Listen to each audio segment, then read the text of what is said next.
This is Dr. Tracey Wilen-Daugenti, and she is a leading authority on the convergence of education, technology, and work. She's a former Silicon Valley executive. She has held leadership positions at Apple, HP, and Cisco, and she's a visiting scholar at Stanford in the Media X program, studying the impact of technology on society. Whew, that's a big one, and I would say that right now that's a really important thing to be studying. The author of 10 books, Dr. Wilen-Daugenti catalyzes new thinking among business leaders and academics. For her latest book, Women Lead, Career Perspectives from Workplace Leaders, January 2013, she served as a principal researcher examining women's contributions to the workplace and the economy. She frequently contributes to the Huffington Post, the Examiner, and other national and international media outlets, including Fox News and CBS Radio. She's appeared in the Wall Street Journal, Chicago Tribune, Forbes, Los Angeles Times, USA Today, Wired Magazine, and the San Jose Mercury News. She speaks globally on education, careers, and women's leadership. She was named San Francisco Woman of the Year in 2002 and was honored by the San Francisco Business Times as a 2012 most influential woman in Bay Area business. And so I'd like to welcome her on the stage and turn it over to her. Thank you. Appreciate it. Well, good morning. There we go. Excellent. Thank you very much for having me here today. I appreciate it. What I'm going to talk to you about is the combination of two think tanks that I and my researchers conducted last year. One was really grouping together corporate executives, academics, policymakers, startups, technologists on the concept of the future of work. We also talked about future skills. As work evolves, what type of skills do people need to have to prepare for our future careers? Now, I'm going to show you snippets of some of the things that we talked about, some of the findings, and what I don't mention we can get to you or have on my site. So number one, big concept I want you to think about. You're going to live to 100. And you laugh, because humanly, this is a very difficult concept for you to think about. But here I am driving in New Jersey on the Jersey Turnpike, and Prudential Insurance has billboards that says, a baby born today will live to 120. By 2020, the number of people who live to 100 will double, and it will continue to accelerate.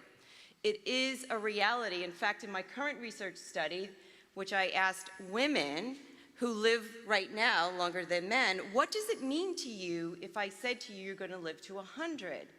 And women would say, I need to afford to live to 100. And if I'm going to afford to live to 100, that means I have to work till maybe I'm 80. And if I'm going to work till maybe I'm 80, that means I have to stay healthy. That means I have to stay educated and technically proficient enough to be able to get a job. But then they thought about it and said, you know what, I started work at 20. I'm going to be working 60 years. I wasn't prepared for that. My parents told me I was probably going to work 25 to 30 years and get a gold watch and so on, and retire on a pension. That's not happening. Very difficult concept. Changes the landscape as an individual. But when you talk to corporations, they go, yeah, it's playing out in the corporation. There's 3 generations in the workforce, and if you're in retail, there's 4. I was just meeting with McDonald's. They start working at 14 generations in the workforce, so it's really here. Overriding theme in all of our think tanks, for sure. Let's talk about a little bit of the society trends that we talked about. Corporate leaders said, you know what? Our corporations are like a VUCA world. It's actually a military concept. Volatile, uncertain, complex, and ambiguous. Every day, companies are dealing with the ambiguity of not knowing when is the next bomb going off, when is the next natural disaster, when is that next competitor going to come out of the blue, mook, and change your whole business model right before your eyes and you didn't expect it. So corporate leaders at our sessions are saying, I need employees who are leaders and employees who can respond and be agile in a very volatile, uncertain, complex, and ambiguous world. And this requires a different kind of person than we needed years ago.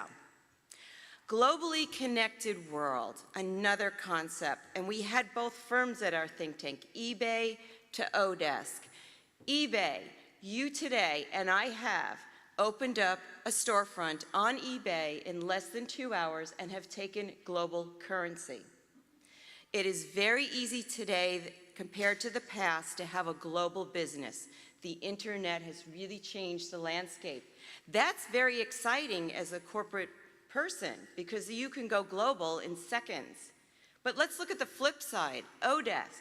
Odesk is one of these places where you can go out online, and I have done this, to bid out videos, statistics projects, writing projects, a number of projects to the corporate world, to the outside world, and I get bids on it.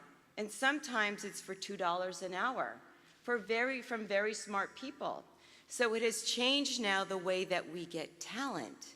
It's not just your neighbor next door that you're competing with the entire world.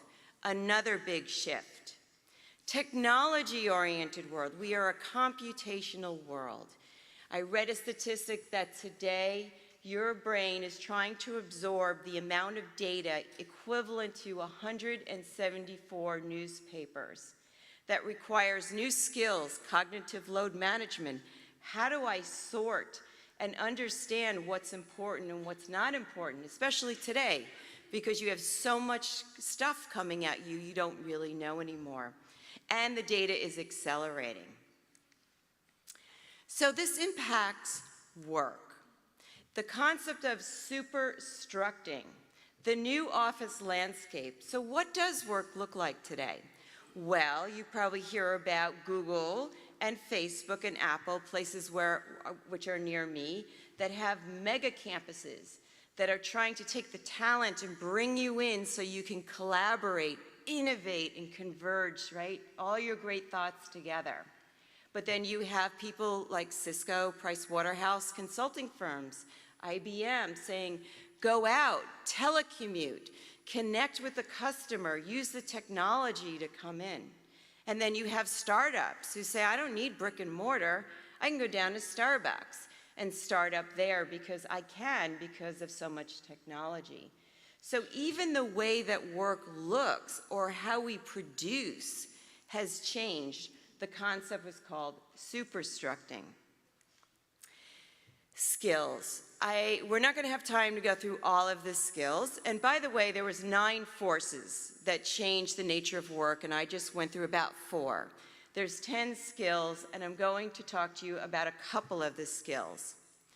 Number 1, sense making. I call it uber critical thinking. How do you give sense or make sense of the big data that's facing you every day? So let me give you an example. Last July, I got a phone call from Nordstrom. Do people know Nordstrom, the store? Customer service called me up and said, Tracey, we miss you. I said, you miss me? I don't even know you. And they said, well, we actually know you. We know that you shop at Nordstrom every December and every August because that's our big sales time. We actually even know what week you come in, and we're pretty precise now on the day that you usually come in. We actually know what departments you shop, what brands you buy, and actually we think we even know your favorite salesperson. But you missed last December. We looked you up on Google and figured out that you were probably traveling because you're a business person, and that makes sense from your brands. So we sort of figured you out. So here's what we like to do. We're having our big sale in August. Next month, we're going to have a $50 gift certificate waiting for you at your favorite department. And by the way, your salesperson, Marcia, is going to be on vacation during that week you typically come in. But her manager, Rose, would be happy to spend time with you. When can we expect you at the door, right? Very interesting, a little eerie. So I called them back. I said, really, what are you doing here? And they said, we collect data. We've been collecting data like a lot of people do. Facebook does it, Target does it. Everywhere you go and do that barcode or do that credit card, they're collecting data, and now they're making sense of the data. And they said they could make sense of about 3 years of my past data, and they want to use it to create what they call customer intimacy. You know, they care about me. Nordstrom's all about customer service. They really care about me. Quite frankly, they want to increase sales, right? So that's, right. This is happening everywhere. Sense making, uber critical thinking. Now that I have the data, right, technology part, I still need the subject matter expertise. How do I make sense of the data and actually use that in a way that a customer might buy more or feel better about my establishment? Okay, new media ecology. A lot of this is around the use of multimedia. You're using YouTube, right? You're watching visually. So today you actually need to develop media literacy skills. How do I communicate? How do I present? How do I attract customers using multimedia? I'm going to show you 3 examples in 3 different industries to illustrate the point. The first one is healthcare. The second one will be art history, which a professor sent me, and the third one will be news, and I'll explain it as we go. Many of the students used to tell me, Tracey, I love NCIS, I love CSI, I'm so inspired, I'm going to become a mortician like Ducky. And they would envision themselves in an autopsy room with dead bodies. And I said, have you seen the virtual autopsy? This is really the reality of where a mortician will go. So let's just take a look at this. They are collaborating, using actually virtual reality with the body. Now you still need the subject matter expertise. You need to understand the anatomy of the body. But now you have this overlay skill if you need to be able to understand and comprehend it in a technology-based world. They're also collaborating on this autopsy with people in the room and people outside of the room. So you need to be able to connect virtually with others, use the software, and again, subject matter expertise. Virtual autopsy. Okay, the next one, an art history professor sent this to me. It's out on YouTube. And she said, I could not get my students to engage in my art history class. And she said, I saw this on YouTube, and I said, let me just bring it in and give it a shot. Well, she said her students got so engaged that they actually went out to the library to look up the artist because they were moving so fast. They actually wanted to find out more about it. They went out to the museum to track down, and they asked her, could you do more of this? Could you bring in more of these? I'm engaged now. I really enjoy this. You could turn up the volume a little bit because it's pretty music. This artist, by the way, has done many artists, this video artist, and put them out on YouTube. Think about the implications for museums, right? Being able to connect with customers, students, and each other using new types of literacy, multimedia. Okay, this is e-paper. Imagine, actually it's not, you don't have to imagine anymore, that video is so thin that your newspaper is one piece that is customized and dynamic at the same time. So she's on a train in Paris. She's a runner, by the way, so there's probably be some Nike ads customizing for her. She's shaking the paper but getting her Los Angeles news combined with the local Paris news so that it's very customized to her.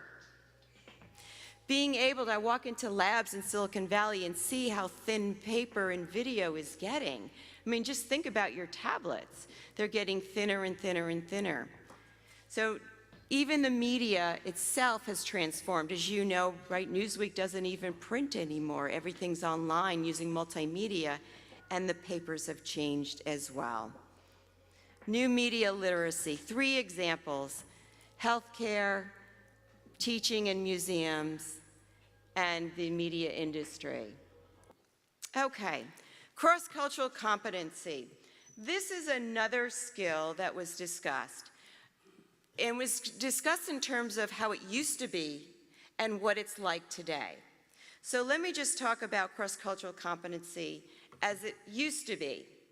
Well, when I worked at Apple Computer, I was commuting back and forth to Asia. I was in manufacturing, and my job was to go back and forth to various countries around Asia, look at the production lines, look at the inventory, look at the manufacturing, and make partners for Apple in the areas of displays and keyboards. All the training that we got was a little bit of language and a little bit of cross-cultural training. And all the meetings at that time had to be face-to-face because the technology really wasn't advanced enough to do anything else. So let me give you, this is a snippet, you have to listen to this, of what it was like back then trying to do face-to-face with a different culture, and in this case it's Japan. Can you turn this way up? わかりますね。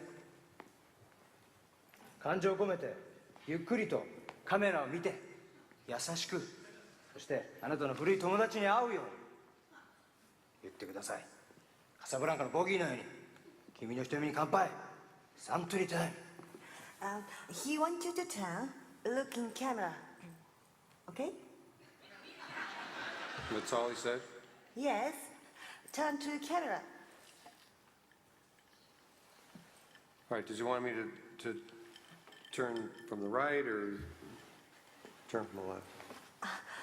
彼の方はもう準備ができてます。それでスタートがかかった時にカメラの方に振り向く時に左から振り向けばいいのか右から振り向けばいいのかその辺のところはいかがなさいましょうかっていうことなんですけれども。どっちだっていいんだよ。もういけないんだからそんなもの。時間がないんだよ、ボブさん。ね？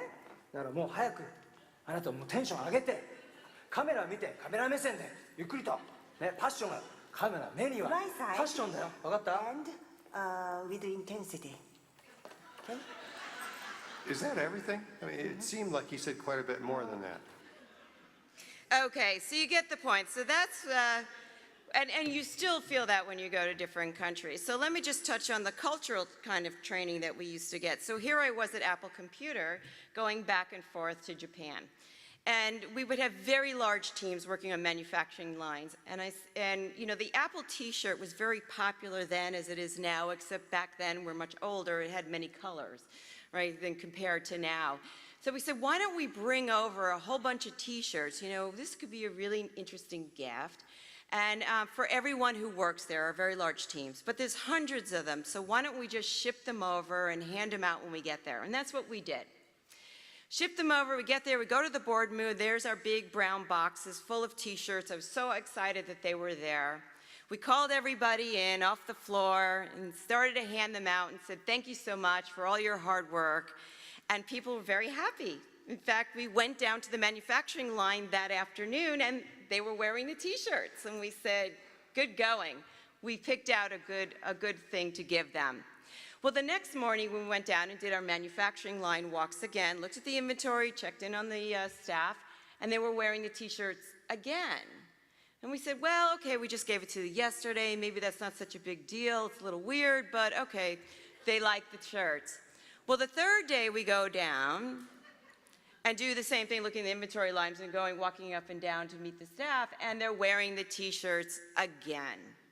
So I said, okay, something's really wrong because we only gave them one t-shirt per person, so are they washing them?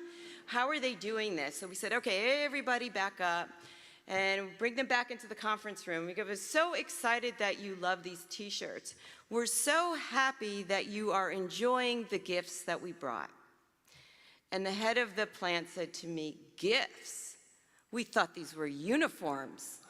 So what was the problem here? We did not understand the cross-cultural protocols of presenting a gift.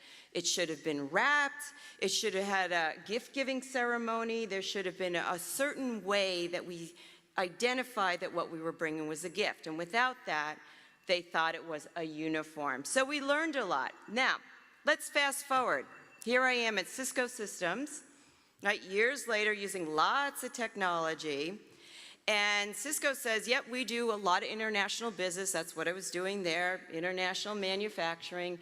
But now we need to connect everyone using technology, You still need to understand those competencies, the language competencies, the cross-cultural competencies, but now we have this overlay. We're in a technology-based world, so you have to be able to do this using technology. How do we connect people using telepresence, using WebEx, being able to organize and have teams, manufacturing teams, work together even though they're not in the same facility, virtual collaboration. So, Cisco had many offices, and we would connect them using telepresence and WebEx. Very easy, right? You're here and I'm there video conferencing. But then they said, well, what if we want to have somebody from India and Europe and the United States all on the stage together? Telepresence is a little more point to point. How do we do that? And they came up with holography telepresence. Now, I don't have a good example from Cisco, but I have an excellent example of this from CNN. How we're bringing in, using holography, people to be together in a technology stage. You turn this up. High definition cameras ringing me in a ring around me. I'm in the center, and they shoot my body at different angles, and I'm told that transmits what looks like an entire body image back there to New York.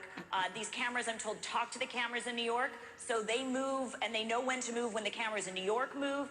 And it looks a little different from a real person there, but it's pretty remarkable. It's still Jessica Yellen, and you look like Jessica Yellen. We know you are Jessica Yellen. Let's get back to the important politics of this night. Or what are they looking for?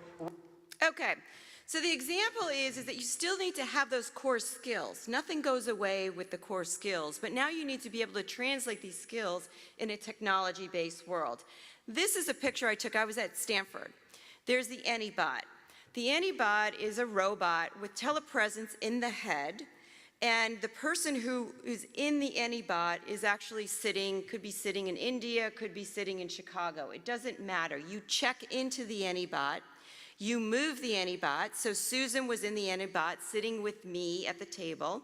I could adjust her height, and we could walk around. Just think about, I could have done this in Asia years ago, going up and down the inventory lines and manufacturing lines.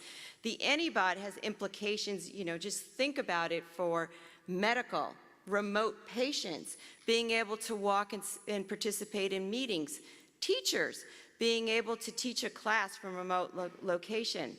When Susan checks out of the AnyBot, Eric checked in. And Eric was in a different location because the meeting I happened to be in was more important for Eric.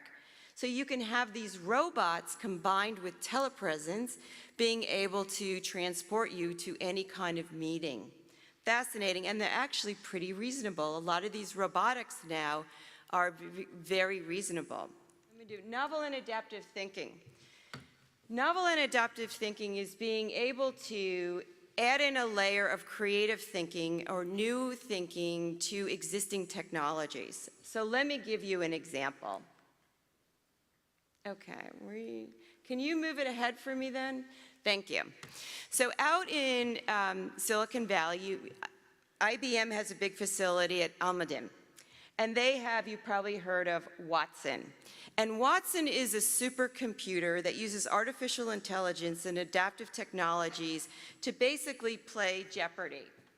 And if you come out to play Jeopardy with Watson, you're guaranteed to lose because Watson has all of the data, all of the questions, all of the answers, and can computationally move faster than a human mind, okay? So the IBM researchers said, well, that's really nice, right? So we have this big, powerful computing machine. What could we really do with it to do something meaningful? Now, novel and adaptive thinking. What if we take all of the information out there on cancer? What if we take the prescriptions, the symptoms, the medical journals, some of the more controversial treatments, some of the successful treatments, load it into Watson and see if Watson can come up with a cure for cancer faster than we can, right, as human beings. Novel and adaptive thinking. Okay, can we turn, thank you. 3D printing. Let me explain a little bit about 3D printing. It's a big deal in manufacturing, right? So when I was back in manufacturing, we used to make prototypes. Prototypes were created by hand, and you would make a prototype of anything before you would produce it to make sure you worked out all the kinks before you made thousands of them down a production line. So today we have something called 3D printing. So just imagine a printer where you pour in either metal or plastic or some sort of ink substitute. You program in your prototype model and push a button, and the printer makes the prototype for you. Really profound, mind-blowing, really, change in manufacturing. Well, let's think about that novel and adaptive thinking. What if we could take that concept and translate it into another field, such as healthcare? What if we could actually print and make ears? Let's take a look. You're going to have to move it forward for me. Thank you. I'm Dr. Benasser. And turn it up. Ears. The invention that we've discovered is a way to print living cells in a material that can be used to reconstruct tissues in the body. My laboratory is interested in regenerating cartilage wherever it's found in the body. The process starts with a scan of an ear. We sit someone down in a chair, and we have a camera that spins around their head and takes a 3D image of their head. We then can very precisely map out the topology of the ear. The next kind of key step is developing the ink for this printer. This ink is actually a living ink. It contains living cells. It's alive when we put it into the printer. It's alive when it comes out of the printer.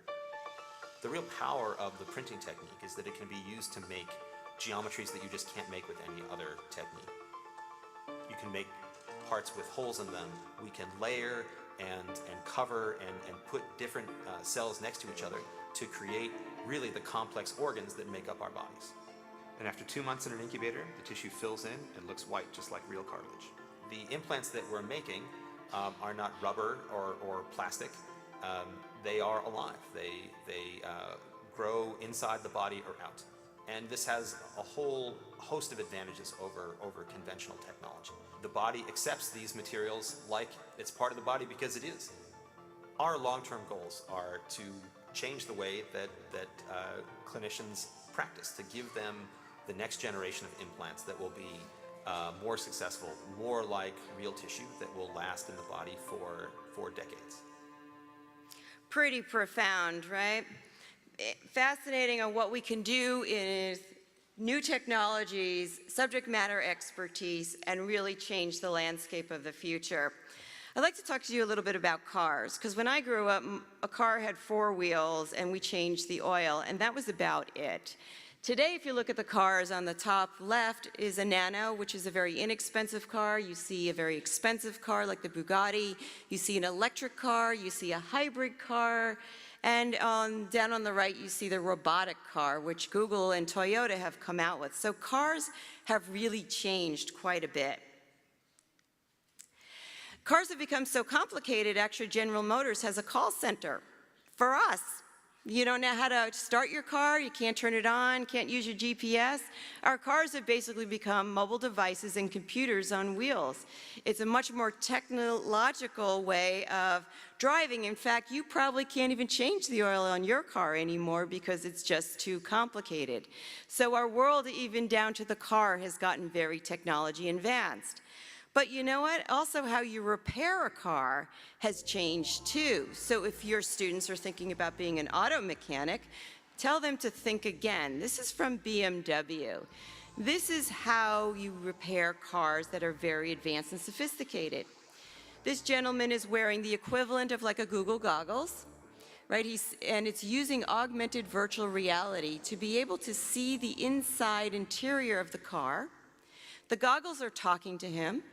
It's training him, it's telling him how to repair that car, and showing him using augmented virtual reality the steps. He still needs the subject matter expertise of understanding a car, now a computerized car, but also how to repair a car using some of the newer technologies. So I tell my students, you think you can be an auto mechanic? Think again, because you're going to need to have both subject matter expertise in a technology-based world. And by the way, when I was up in San Francisco delivering a webinar on the future of work, I stepped into a taxi cab and the driver said to me, "What are you doing here?" And I said, "Well, I just gave a webinar on the future of work." And he said, "You know what, I'm not going to have a job in 2 years." And I said, "Why aren't you going to have a job? Taxi cab drivers have jobs for life."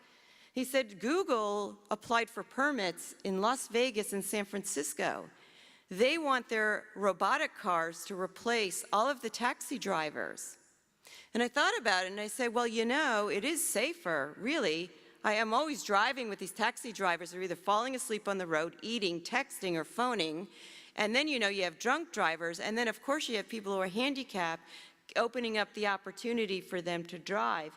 You could actually see the possibilities of having autonomous cars for people and also as taxi drivers. And he felt very upset because he didn't have a fallback plan. He always thought he'd have a job as a driver somewhere. Now, in manufacturing, let me just go back. Okay, in manufacturing, many of us think of manufacturing as it was when I worked in it, right? And this is only flashing back less than 10 years. We think about people on the line and then getting outsourced to overseas. But it's really changed quite a bit, and manufacturing has had a huge impact with technology. But let me just show you what most people think of manufacturing. Do people know I Love Lucy? Okay, then everybody's gonna know this scene. All right, girls, now this is You can turn it up. chance. If one piece of candy gets past you and into the packing room unwrapped, you're fired. Yes, ma'am. Let her roll!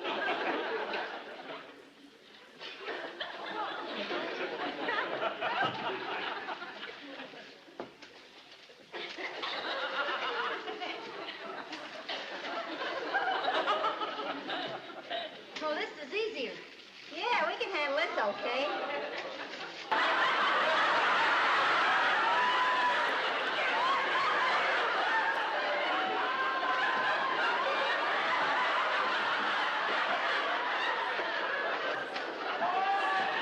Here she comes.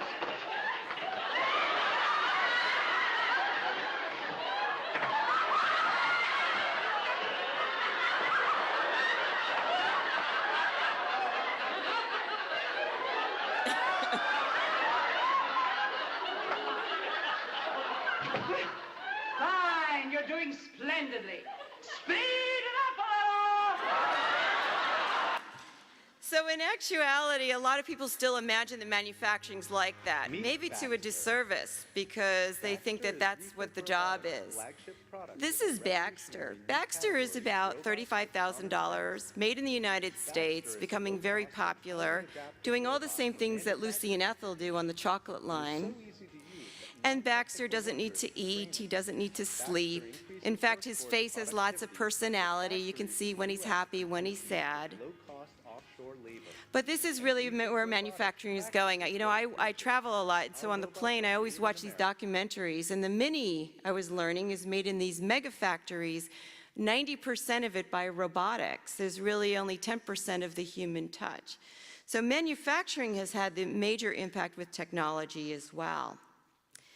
Smart machines and automation is all about robotics. This is a robotic bellboy. It's actually in New York. When you walk in, the bellboy comes over, grabs your luggage, takes your room number and puts it in a locker for you, and then has it on hand when you need to pick it up on the way out.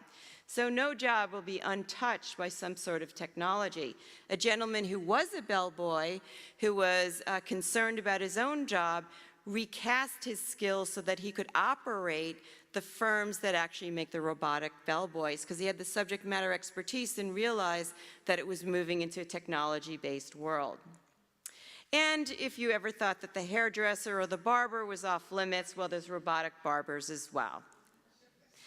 So let me just touch on a little bit about the future of you and your students.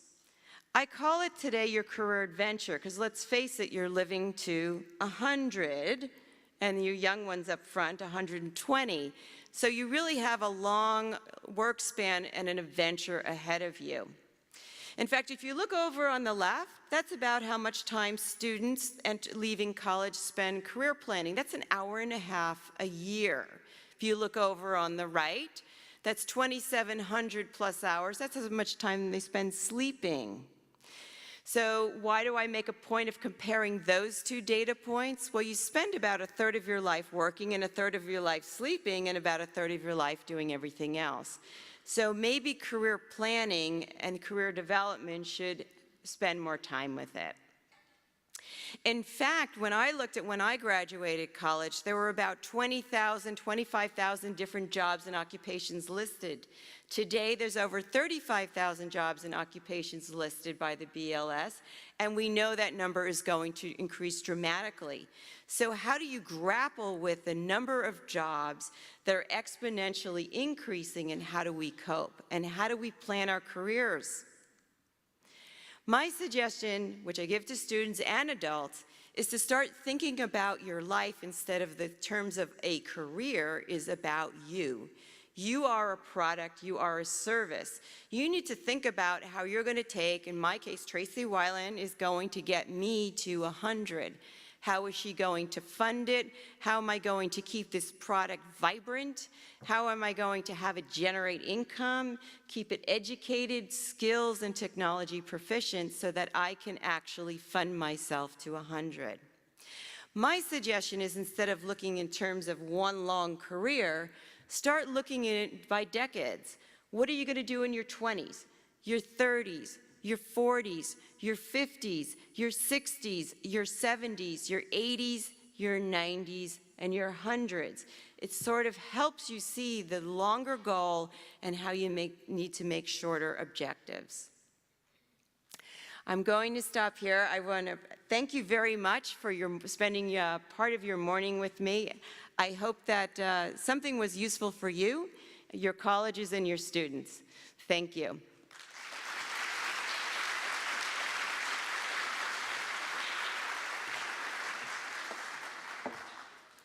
And we are doing so well on time that we have some time for questions. So if you have questions, you can come down to the mics, and we have time for quite a few questions. So please do. Or you can just holler out if you think you can do that. Comments, questions? Come on, you guys. We had people lined up. They take a little. Yeah. Well, I would be very interested to hear what you're doing at your various institutions, particularly in the areas of career development and technology, and how you're coping with it. So it doesn't have to be questions only. I'm so excited about the 4 or 5 of the 10 skills you covered. If you have any other time to go over, like maybe 1 or 2 more. Yeah, absolutely. So let me just click back. And I actually have a PDF which I sent in advance because I knew this question would come up on all 10 skills, which I have here are the 10 skills and examples. But the one, cognitive load management, is a skill to develop to be able to sort through a lot of, it's probably easier if I just click back. A lot of information. So how do you develop that skill? Well, I did an example 2 summers ago. I actually flooded myself with information. 174 worth newspapers a day, that's what I did. I had feeds coming in, I had newspapers at the door, I had 2 TVs going on, 2 radios going on, and I just said, how's my brain going to cope with all of this information? And the way what I found is your brain does cope. I started to read everything and exhaust myself, watch every TV show and exhaust myself, and then I started to sort, and I started to prioritize. So at that time, I happened to be working on my women's research. And then I started to only see the women's titles that I was looking for in the research studies. I also started to notice that the quality of papers varied quite a bit. So there was a certain paper that was better than other newspapers, and that paper would always bubble to the top.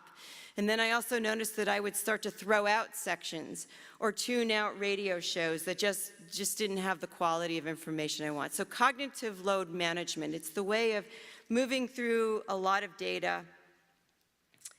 Sorry, let's get back. Oh, thank you. Okay. Okay. Social intelligence. Think about how you communicate today using social technologies. It's a whole overlay that has really moved into the workplace. Customers today actually respond more. Many firms, particularly if you're a consumer-based firm, need to learn a lot about social technologies. How do I use Facebook to create that same kind of intimacy that Nordstrom calculated my data? How do I use LinkedIn to be able to create relationships and networks with other people? How do I use Pinterest, you know, and pin things to be able to increase sales or to create a marketing awareness? So a lot of firms said that social media has really changed this whole way of actually working, that you need to develop almost a social intelligence about it. They also talked about in terms of training, that the classroom face-to-face training wasn't doing it anymore because the younger generations were using these newer technologies, and social technologies was one of them. How do we use these technologies now to train people, to engage people? I'd like to actually, let me see, a transdisciplinarity. Okay, that's a big one. T people, really easy to remember. Breadth and depth. And I'm going to overlay it, since I talk so much about it, the T for technology. This is what companies were saying. We need leaders today who are not just specialists and not just generalists. We need people who have the breadth and depth to be able to operate and lead in these very volatile environments. So when I talk to recruiters and ask them, how do you get this T person? They said it's actually, in our lingo, it's called the A player. That basically firms are looking for people who have checked a lot of boxes with experience, have subject matter expertise, skills, and leadership capability. And these people are increasingly very hard to find. So I'll just flip forward to some of my newer research, because I ask HR, right? And I ask companies, how do you develop these T people, A players? And it's a struggle because everyone has been programmed, right? You start a job and you just move vertical up the ladder. But if you need a T person, you really need to start rewarding people for lateral moves, external opportunities, leaving firms, coming back to firms, being on teams, getting those skills, being able to understand finance, marketing, technology, and sales. How do we create these people? It's a big challenge. A lot of people, including myself, have done this on our own. In a competitive world, you start to see, being a manufacturing person is going to get me this far, but if I build in strategy, finance, sales, and marketing, I'm much more valuable. If I get an MBA and a doctorate, I'm much more valuable if I become technically proficient. And so some of us have been making these moves. And quite frankly, the younger generation is more inclined to make a lot of these moves than the older generation, right? Because we were taught. Boomer generation, Generation X, go to a company, stay there, wait your turn, right? And those days are over.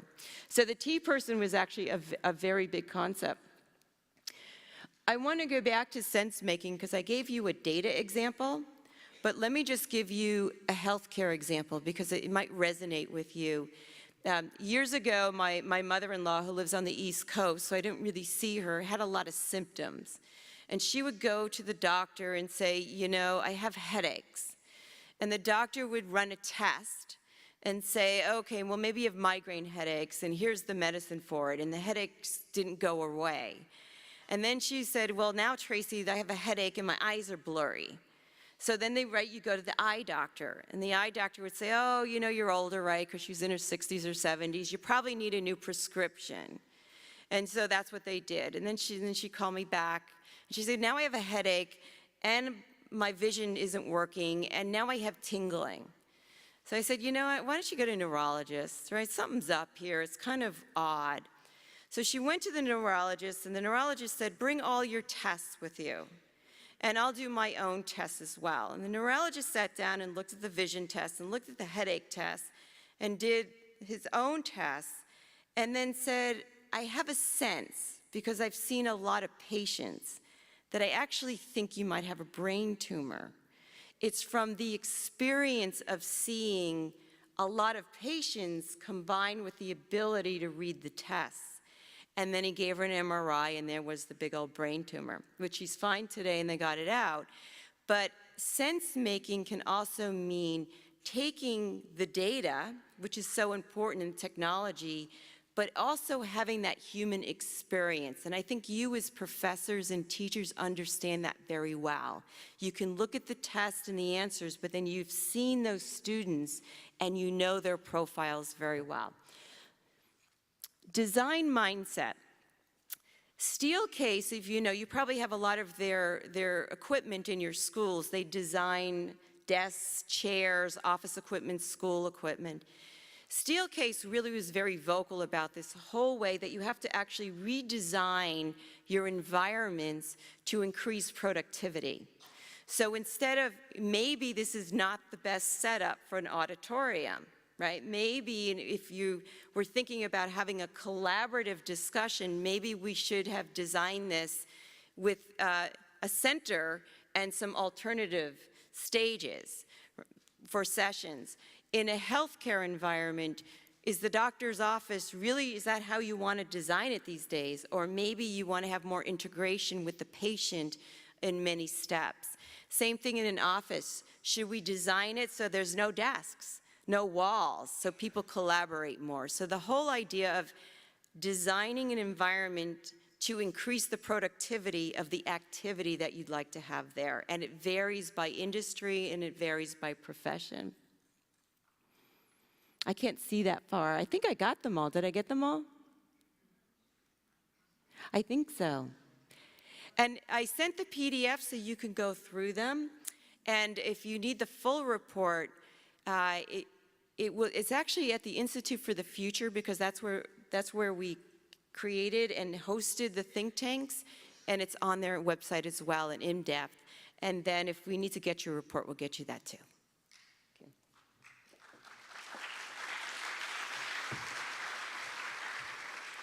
I have a question.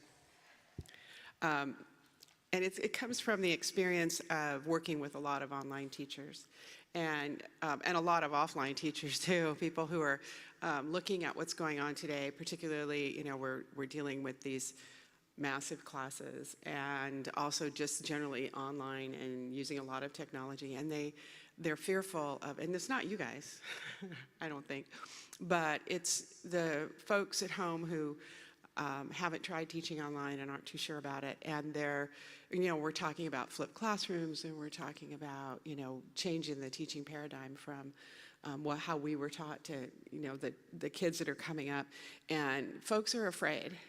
There's a lot of fear, and you guys have probably all encountered that, where, you're talking to a colleague and they're saying, they're going to take my job. And we just completed designing and offering a MOOC. And the professor, who's going to be here today, he might already be here, I haven't seen him, but will be presenting later, said, I've been working in this thing for 5 weeks and I never one time felt my job was threatened. And so what would you say to teachers particularly who feel that the technology is really threatening their future as a teacher? Yeah, good question, thank you.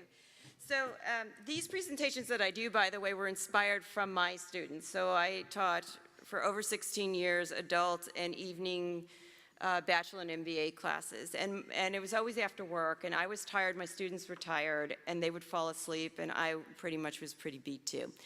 So here I was working at Cisco and Apple during the day, and I started to play around with the technology and just start to bring in these snippets. I would start clipping and learning, because it meant a lot to me to be able to have a class stay awake. And I started to bring in a snippet here and there, and the students said, Tracey, less of you, more of the video, right? So I said, well, okay, I've engaged them very much like that art history professor. So I got hooked. At that point, I got hooked because I was all about my student learning. So if that's what my student needed to learn and stay engaged and stay awake, that meant a lot to me. So now we flash forward, right, and here I am at Stanford studying higher education, really, and online learning. And I did a mini study that unfortunately I didn't publish, but it's very intriguing. I started to watch younger students and older students and how they learned, you know, and what made sense to them to absorb information. And I watched that depending on what your preferences were and the technology that you grew up with, or what you learned in grade school heavily influenced how you absorbed information. So some people were using video, some people were using a book, some people were using a pad, some people were, you know, texting, but it didn't really matter because people find their own custom learning paths. So I actually thought really my role as a professor isn't to jam technology down their throats, it's to open them up to the opportunities and the tools that make sense for them. So I am always going to read a book. Yes, I also use the Kindle, but I tend to migrate because that's how I was trained. But I have students who will migrate to the videos, and I'll say, you know what? Here's 5 links that I really think are quality videos on YouTube to illustrate the point. Oh, and you like social media? Well, here are the main blogs that I'd recommend that you go out to. And if you want to do, you know, your homework on your mobile device, you know, here's the format, right? Because you need to just send it in a format. And if you prefer to present in PowerPoint, right? So a lot of these technologies. So that was, again, if it's all about the student, which I believe it is, technology is an enabler for you to create more connectivity with your student and their success. So I don't view it as a threat at all, but something that I need to do so I can get my student to the place where they need to be. And the place where I need my students to be was successful in their very long careers. And how am I going to make sure that they're highly marketable and employable once they get out of college? Long answer. That's all right. Are there any other questions? Do any of you? Yes, come on forward. Please say who you are and where you're from. Julia Cohen from Pierce College. I have a question that's like a challenge. I'm here because I love technology and I see the future, but my colleagues, I suspect, aren't all the ones who are at home. They're not all afraid of technology. We're all at the end of our semesters now. We're mentally exhausted. So our colleagues are presented with something probably a few weeks before finals. Why don't you learn this? For next semester, why don't you present this? They are exhausted. So perhaps this is my challenge. A way for us to approach our colleagues, in fact, ourselves, as students, a way to introduce us to the technology in little bites, in easy approaches, not look at this video and learn it, because that doesn't work. Not attend this, well, not this seminar, but a 2-week seminar where you get piles of information and no time to apply it, because that doesn't work. A system of modules, maybe, where our colleagues can meet the technology we're talking about, or we can meet the new technology that we're discussing today and apply it. What do you think? Yeah. So, okay, so I actually would be very curious what other people in the room think and what strategies they're using, but one of the areas I was exploring years ago is could these libraries evolve into technology hubs, comfortable centers where students and faculty could come in and use and learn technologies, because quite frankly, I think a librarian is a gift. Because the librarians know everything and are very fast at, many are very fast at adopting and trying out new technologies. And I always envisioned that could be the center where people could go in and learn in a very safe environment technologies. But, you know, that's funding and that's, you know, can be difficult to do. My question is out to others. How are you dealing with that issue? Because, you know, I'm in the corporate side, seeing it's force-fed. Technology is, you know, particularly if you work in Silicon Valley in a high-tech firm, it's not an option, you must. At Apple, I had to learn all of Apple's technology. At Cisco, I learned all of Cisco's technology, and at HP, all of HP's technology. And I'm really glad they force-fed it into me, because I would be probably more hesitant now at this age to start to try it out. So what ideas, or what are you doing in your colleges with your peers? Yes, sir.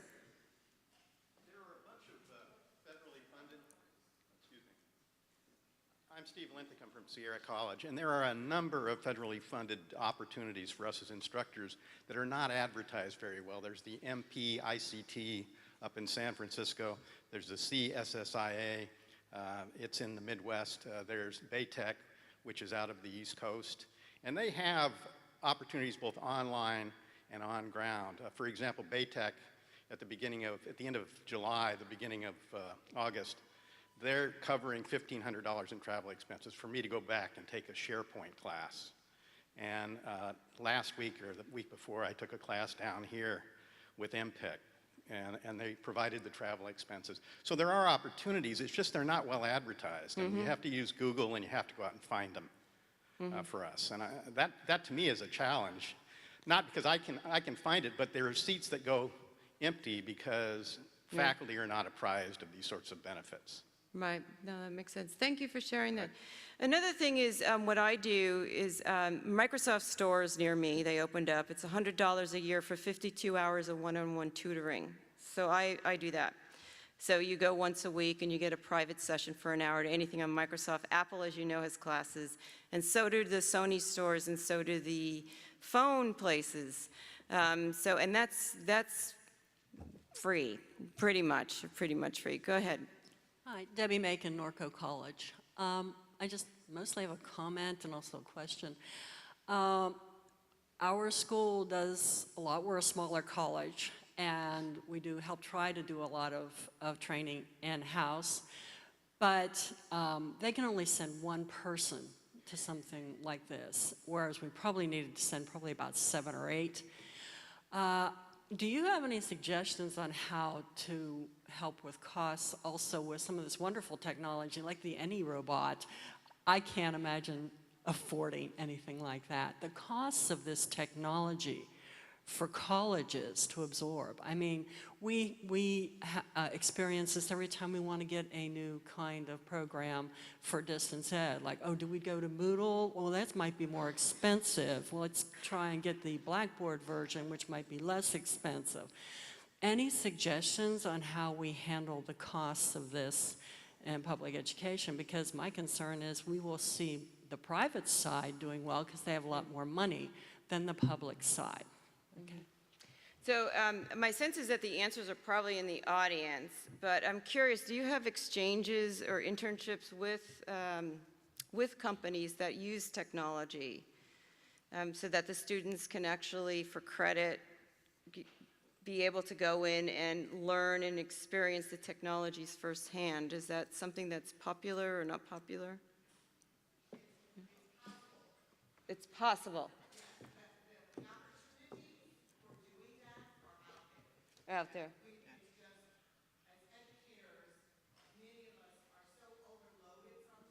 Yeah.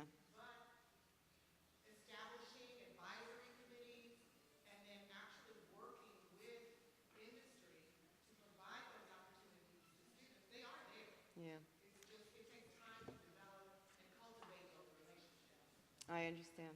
Can I add something to that? Yep. I want to add something to that. We used to do, I think you hit on a really good idea. We're sharing this mic and we're doing a little dance here. You hit on a really good idea. We used to send teachers in the summer to intern with paid internships, actually, with companies. And do we still do that, Barry? Do you know if we do any of that? Does anybody know if that's going on anywhere anymore? K-12 does that, but we're not doing that. Whoa, there we go.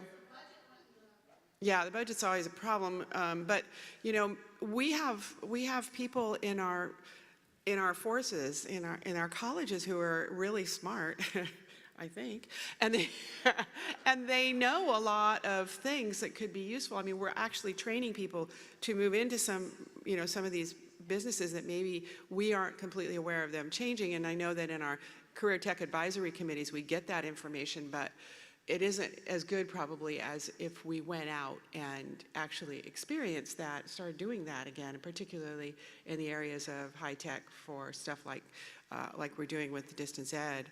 That might be a way to go about it, and maybe to get that started again.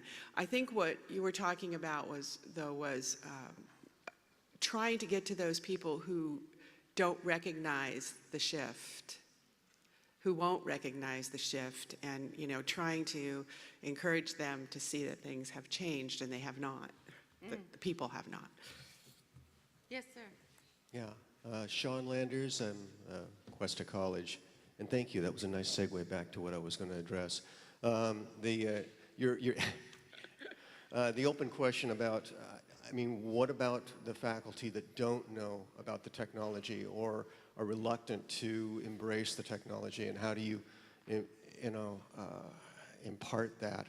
How do you get them drawn in? And that's my role is actually a trainer. I'm not a teacher, and so that is my dilemma. And part of the problem is economics. Community colleges, we don't have a lot of money. The other is the time. Most of the faculty, at least at our school, and I suspect most, are part-time, and they have their real job supporting their, their community college job. And so trying to find time to meet them. When I first started off, I did a lot of face-to-face classes, and that has dwindled. And the fact is people just don't have the time, and people don't know what they don't know. And so one of the things that I'm exploring is what somebody kind of mentioned, the idea of taking things in modules. And so I'm doing a lot of online computer-based training, little video snippets and stuff, and then doing a lot of marketing, saying, hey, did you know? And trying to get people to step in. And that's a way to kind of get their feet wet, draw them in. Whether or not it's going to be successful, maybe I'll tell you next conference. Good for you. Thank you. Yeah, I just wanted to comment on what we're talking about here. I'm not like a whole lot of people, but I'm a team player. So I've had some experience in all aspects of education, even in the corporate world as well. But in answer to his question, I don't know if some of you here in this audience are aware that Perkins Grant funds, as well as SB 70, you're allowed to spend that money for what we call paid externships for faculty. Now, in my discussions with different faculty in the area, I don't see a whole lot of people taking advantage of that, and I'm wondering why.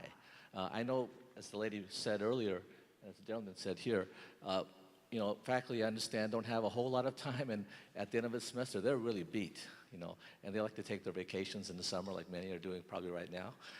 But in any case, I think there needs to be some excitement generated, just like your videos show, that we need to really connect what we're doing in the classroom with not only what's happening in the real world today, but what they're developing. And I think we need more information. Maybe we need group thinking. We need conferences like this, obviously, to generate the excitement and realize that if we're really interested in the future for our students, we'll be involved in this. So the money is there, but to get the excitement and the energy for faculty to really get involved, I think that's an issue. Thank you.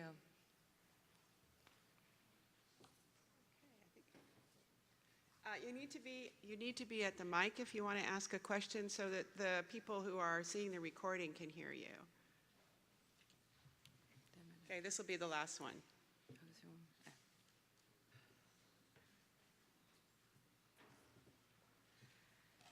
Good morning.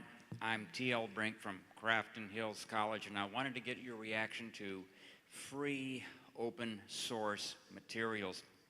I have an open source free psychology textbook that's with the Saylor Foundation, and I also am working with a colleague, Margaret Yao, to develop a free online statistical package known as Statcato, which you can find on page 19 of your presentation. But with all this wonderful activity coming from different corporations, what is your view of material that is developed free open source, and distributed to all, because the greatest single expense my students have is not tuition, it's not student fees, it's not parking, it's textbooks. Yeah.